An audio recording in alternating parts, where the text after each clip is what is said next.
Hallelujah! Praise the Lord, no? What a victorious and blessful morning to each of us, no? Ina ang imong katapad, you are a champion. Thank you, Lord. I am Irish Mayor Magbanwa, 144 leader under kay Pastor Charlie and Pastora Eunice. I belong to the Champions Network and my leader is the anointed, talented, beautiful Ate May Ann Corteros. My life before I knew Christ, I came from traditional church nga musimba lang pagganahan. Dili founded among life and decision making sa word ni Lord. Daghan og bandages among life, even sa akong loved ones and relatives.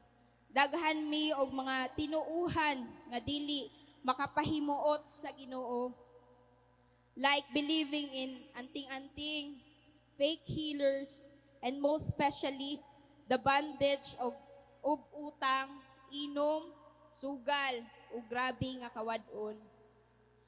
Because of poverty, nalayo ko sa akong parents at the young age of 13 years old. Originally, I live in Takurong, Sultan Kudarat, part of South Cotabato. But because of poverty, nikuyog ko sa akong auntie pa Iloilo to continue my high school life. After I finished high school, niuli na sab ko sa South Cotabato, but pagkita na ako sa akong parents, wala gihapon kabag-uhan among status sa life. Lisod gihapon among kahimtang. Maoto nga nakaingon ko sa akong kaugalingon nga dili pwede nga ingon ani na lang permi among life. Maonang naningkamot yun ko og nag-decide ko nga muuban na pod no sa akong angkol, igsuon sa akong papa diri sa Butuan para makapadayon ko og college. To make the long story short, nakagraduate ko, pinaagi sa grace og favor ni Lord. Proud yun ko nga makaingon nga isa ko sa mga working students nga nakahuman og eskwela, pinaagi sa tabang sa Ginoo sa opportunity nga maka-work sa Jollibee no as working student.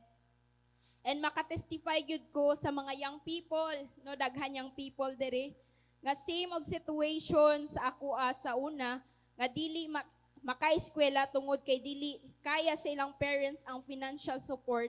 Nothing is impossible when you have faith in God.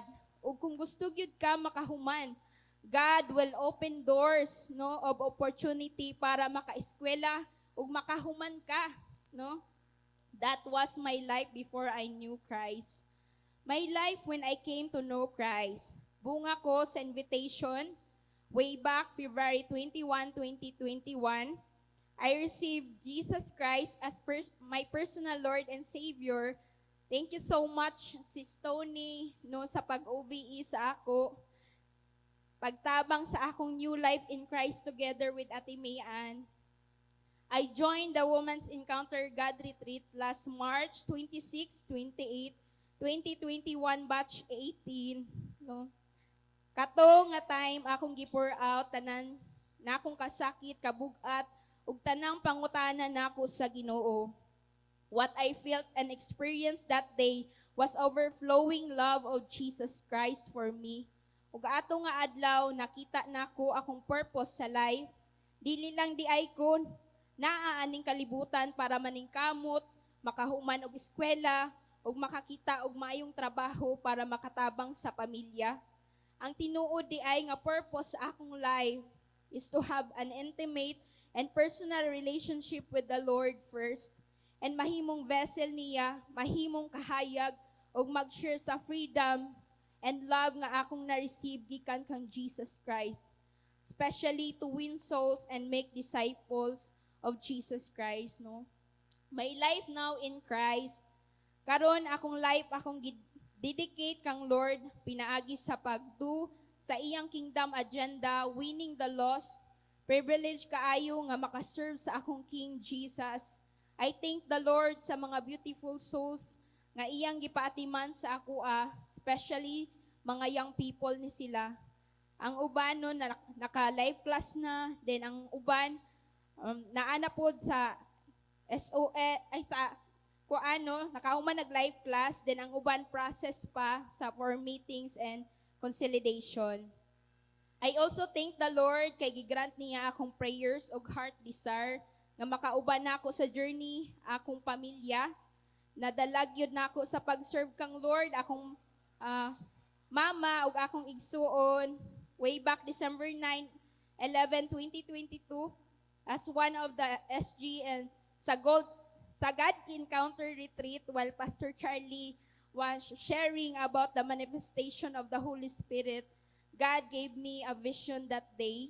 Sa vision, very dark siya. Then duha ka faces akong nakita. Akong mama o akong igsuon, sila ang gipakita sa Ginoo sa ako.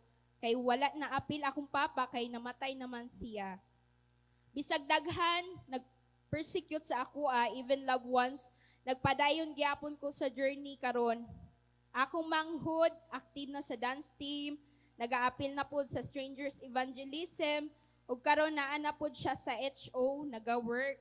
Proud ate here. Thank you, Lord. Akong mama nakasimba na usab ug naka-join na pod siya sa among family altar. Though wala pa namo siya nakauban karon, I believe na apay mission si Lord para niya sa iyang mga relatives ang iyang kauban karon. Serving and giving. Sa giving, faithful na pod ko sa akong tithes, offering, ug church project giving. Privilege pod ko nga mahimong part sa ushers team, mahimong SG sa recent na life class ug karon sa SOL3, and also blessed to become one of the facilitators sa recent youth team building. I thank the Lord for a purposeful life nga align sa iyang will. Thankful pod ko nga giallow ko ni Lord nga maka-work sa home office for 2 years na ug sa opportunities nga iyang gi-open pinaagi sa pag-sell og clothes, snacks, og different kinds of bags. Wala pod na ako gikawang ang paghatag sa 10% sa akong income gikan ani nga mga business. Inspired kaayo ko nila Glenn and Jobel from New Gen, Ate Sheng og Kuya RJ because how they started from humble beginnings karon ilang life is truly a testament nga kung faithful ka sa ginagmay nga butang, the Lord will bless you with more so you can become a blessing to others.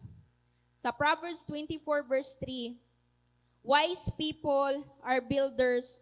They build families, businesses, and communities, and through intelligence and insight, their enterprises are established and endure. God's manifestation and promises. Blessed kaayo ko nga makashare sa usa sa akong God said this year 2026. Nga naa nay manifestation sa first and second quarter diha sa Isaiah 55 verse 1. All you people who are thirsty, come. Here is water for you to drink. Don't worry if you have no money. Come, eat and drink until you are full. You don't need money. The milk and wine are free. So free. No nga word, i-free ka ni Lord, ilibre ka ni Lord. Hallelujah. Grabe gyud ang rema ug revelation ani nga word sa ako, especially pagbisita nila Pastor Dr. Mervin Escabano diri sa church. Daghan kaayong supernatural blessings of miracles ilang na experience nga truly makapataas sa pangalan sa Ginoo. Makaingon gyud ko ato nga time, Lord, gusto ko ana nga klase sa life. Gusto ko personal nga ma-experience, and indeed God granted that request. So good December until now, wala na gyud ko nakapalit og bugas for 6 months para sa among konsumo sa akong igsuon because si Lord gyud ang nag-provide. Og wala gyud nahurot among rice since December. Kay naa na sad moabutay nga 50 kilos. Hallelujah. Thank you, Lord. Kung hunaon-naon dako na kaayo na nga gasto, but God said nga iyang i-free, no? Makaingon na lang yun ko, thank you, Lord. daghan, nakaingon nga nanambok na daw ko, maog yun na ang manifestation kung si Lord ang provider. Second manifestation, katong gi-invite ko sa mahimong ninang. I was planning to buy a dress and sandals para ato nga day, but lahig yun si Lord. Wala ko niya gipapalit, no? Because He used someone nga naghatag sa ako og daghang dresses. Then one of those dresses, perfect gyud pang ninang. Na-amaze na gyud ko kay dili lang dress ang gihatag but apil pod ang sandals, not just one pair but 3 pairs, no? And good as brand new na gyud. Ipaliton pa nako to, sobra na gyud og libo ang gasto. Thank you, Jesus. What amazed me the most kay dili nako close ang person nga naghatag. It was truly the Lord moving. Third manifestation sa word ni Lord happened last May 3 at 11:47 a.m. My old friend Ate Jean chatted me and invited me to Manila once ma-turn over na ilang balay because gusto niya ako ang mag-pray sa ilang house. Praise God for the privilege. Siya pod ang mo-pay sa akong plane ticket o hotel stay. Hallelujah. Thank you, Lord, no? Ginagmay pa lang ni nga mga manifestation, pero grabe akong pagpasalamat sa atong Ginoo. Indeed, God is a personal God. He is mindful of every prayer and request we have. Even sa atong huna-huna pa lang, kabalo na si Lord sa tanan. Karon naka-open ako og bank account, no? Because akong giandam ang panudlanan sa blessings nga i-pour out ni Lord. Excited og expectant pod ko sa ikaduha nga akong God said, found in Isaiah 45 verse 3. I will give you, no, Irish hidden treasures and riches stored in secret places, so that you may know that I am the Lord, the God of Israel, who calls you by your name. Once again, I am Irish May Magbanwa. The word of God is the final authority over my life. His word is my joy and confidence, excited to win more souls for His kingdom, and blessed to become a blessing. I am a champion, not by might nor by power, but by the Spirit of our living God. Hallelujah. All glory and honor belongs to Him alone.